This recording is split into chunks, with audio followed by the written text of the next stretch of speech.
बिस्मिल्लाहिर्रहमानिर्रहीम। Hi guys, अस्सलाम वालेकुम। उम्मीद करता हूँ कि आप सब लोग खैरियत से होंगे।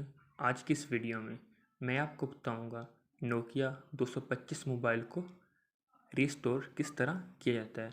तो फर्स्ट ऑफ ऑल, अगर किसी ने मेरा चैनल सब्सक्राइब नहीं किया तो चैनल को सब्सक्राइब कर दें और साथ में बने बेल आइकन को प्रेस कर दें ताकि जब भी मैं अपनी कोई नई वीडियो अपलोड करूँ आपको नोटिफिकेशन मिल सके। सबसे पहले मैं आपको मोबाइल का मॉडल चेक करवाता हूँ। मॉडल कौन सा है? *#0000। आपने 4 दफ़ा 0 प्रेस करना है, उसके बाद करना है हैश। ये आप देख सकते हैं कि नोकिया 225 मोबाइल है। तो मैं आपको बताऊँगा इसको किस तरह करना है रिस्टोर। सबसे पहले आपने मोबाइल के मेन्यू को ओपन करना है। ओपन करने के बाद आपने जाना है सेटिंग में। ये आप देख सकते हैं कि सेटिंग मौजूद है। सेटिंग को प्रेस करना है, चूज़ द सेटिंग।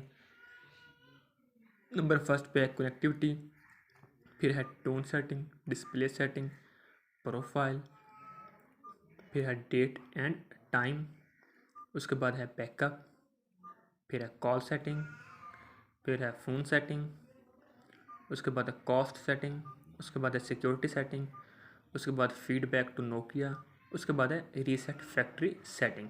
आपने इसको करना है चूज़। जैसे आप इसको चूज़ करेंगे तो आपने अपने मोबाइल में जो सिक्योरिटी कोड लगाया होगा आपने वो सिक्योरिटी कोड लगाना है। साफ तौर पर जो भी आपने लगाया, जैसे कि नोकिया के मोबाइल में मोस्टली 1 2 3 4 5 होता है, अगर वो है तो वो प्रेस करना है, या कोई और लगाया तो आपने वो प्रेस करना है। प्रेस करने के बाद आपने करना है ओके। ठीक है, जैसे आप इसको ऐसे ओके करेंगे तो आपके मोबाइल से ये हो जाएगा रिस्टोर। जैसा कि मैंने पासवर्ड नहीं लगाया इसलिए कोड एरर आ रहा है। तो ये थी हमारी आज की वीडियो। उम्मीद करता हूँ कि आपको पसंद आई होगी। Thanks for watching my video. Like share and subscribe my channel.